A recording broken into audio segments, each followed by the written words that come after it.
अधिकारी हैं, यहाँ पर इंटेलिजेंस ब्यूरो के अधिकारी यहाँ पर हैं। इसके अलावा CRPF, BSF, Jammu Kashmir police और सेना के अधिकारी सब इस वक्त यहाँ पर हैं। और ऐसी जानकारी है कि अब से कुछ देर में गृह मंत्री अमित शाह भी यहाँ इस अटैक वाली जगह पर पहुंच सकते हैं। इस वक्त इस पूरे इलाके में सर्च ऑपरेशन चलाया जा रहा है। आतंकियों की संख्या करीब 10 बताई गई थी और अब उनकी तलाश में सर्च ऑपरेशन, एक बड़ा मेजर सर्च ऑपरेशन आसपास के जंगलों में चल रहा है। इस बीच सुबह बारामूला से खबर यह आई थी कि 2 आतंकियों ने घुसपैठ की कोशिश की थी, उसको नाकाम करते हुए 2 आतंकियों को मौत के घाट उतार दिया गया। लेकिन अब यहां पर जांच कर रही है एनआईए और इसके साथ ही साथ इस पूरे इलाके में, आसपास के एरिया में, क्योंकि देखिए आसपास के एरिया में जंगल है, तो यहां पर सर्च ऑपरेशन इस वक्त एक मेजर सर्च ऑपरेशन चलाया गया है। इसमें हेलीकॉप्टर्स को लगाया गया है, ड्रोन्स के जरिए मदद ली जा रही है ताकि ऊपर से पिक्चर को कैप्चर किया जा सके और कहीं भी अगर किसी तरह की कोई आतंकी मूवमेंट दिखती है तो उस पर फौरन एक्शन लिया जा सके। जनरल अनुज माथुर के पास चल रहा हूं। जनरल माथुर, किस तरह के रिएक्शन की अब जरूरत है? क्या इजराइल वाले इलाज की जरूरत है अब?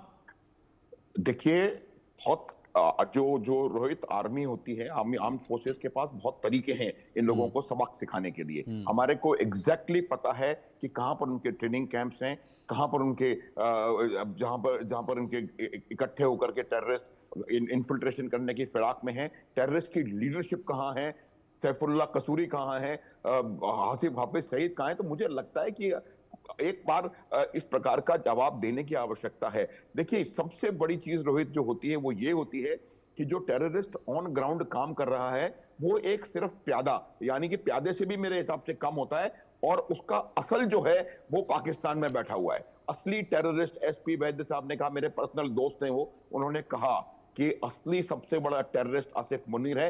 100% मैं उनके साथ एग्री करता हूं। उनका जो स्टेटमेंट आया था आसिफ मुनीर का कुछ दिन पहले, उसके बाद सैफुल्लाह कसूरी का स्टेटमेंट आया था कि हम कश्मीर में शांति होने नहीं देंगे, क्योंकि उनको आज की तारीख में समस्या कश्मीर में हो रही शांति से है। उनको आज की तारीख में समस्या कश्मीर में हो रही प्रगति से है।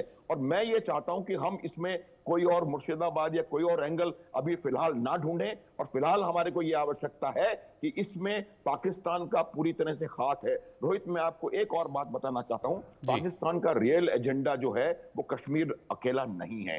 पाकिस्तान का रियल एजेंडा है इंडिया को डेंट पहुंचाना, to remove India as a threat. उनका रियल एजेंडा है भारत को ब्लीड इंडिया बाय 1000 कट्स। कई दफा मैंने आपके चैनल पर यह बात कही है। जिस देश की नेशनल पॉलिसी इंडिया के खिलाफ आतंक की है, यह पॉलिसी है उनकी, to bleed India by 1000 cuts. इसका क्या मतलब है? इसका मतलब यह है कि भारत में आप आतंकवाद फैलाइए, आतंकवाद, और ये सिर्फ कश्मीर तक कन्फाइंड नहीं रहेगा। 26/11 कश्मीर में नहीं हुआ था, और जो मुर्शिदाबाद में आज की तारीख में हो रहा है उसके पीछे कौन है, वो नहीं हुआ था। जब बांग्लादेश पाकिस्तान की रिलेशनशिप सुधर रही है तो वहां के राजनेताओं का एक्सचेंज होना चाहिए था। इंस्टेड हो ये रहा है कि सबसे पहली विजिट आईएसआई की चीफ की, आईएसआई चीफ जा रहे हैं चिकन स्नैक में, उसके बाद वो जाकर के परेश बरुआ को छोड़। तो ये तमाम चीजें इस बात को दिखाती हैं रोहित, के पाकिस्तान का एजेंडा भारत को टेंट पहुंचाना है, और उसके लिए कोई चीज जगह जगह नहीं छोड़ रहे। एक बात लेकिन मैं साथ ही साथ उसी सांस में बताना चाहता हूं, आज की तारीख में कश्मीरी जो है इस बात को समझ रहा है, एवरेज कश्मीरी की बात कर रहा हूं मैं, लगभग 90, 95, 99% कश्मीरी, के कोई भी आतंकी कश्मीर को फ्री नहीं करा सकता। इसमें कोई शक ना हो किसी को। आतंकवाद अगर दोबारा पनपेगा तो उनकी आने वाली 3 नस्लें, 3 पीढ़ियां और आतंकवाद की आग में झुलसेंगी। किसी आतंकवादी और संगठन का कि इतनी औकात नहीं है कि वो भारत का जो इतना फल फूल रहा कश्मीर है, इतना अच्छा भारत का स्वर्ग, उसको आजाद करवा सके।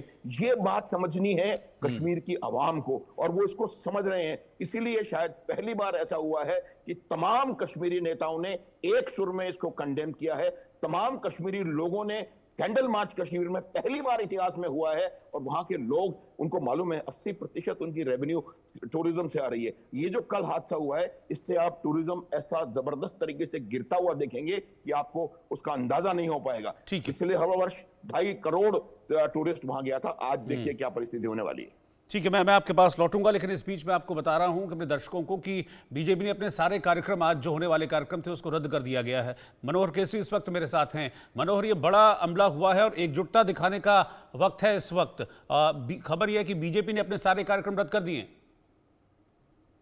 देखिए, बिल्कुल आपने सही कहा। जिस प्रकार से प्रधानमंत्री नरेंद्र मोदी सऊदी अरबिया के दौरे को बीच में ही छोड़ करके वो आ गए, और अब जिस प्रकार से पूरे देश में गुस्सा है, पूरा देश उबल रहा है आज, तो ऐसे में बीजेपी की ओर से जो तमाम बैठकें थी, चाहे दिल्ली में हो या दिल्ली के बाहर हो, सभी बैठकों को रद्द कर दिया गया है। और पार्टी के राष्ट्रीय अध्यक्ष जेपी नड्डा ने संदेश दिया है कि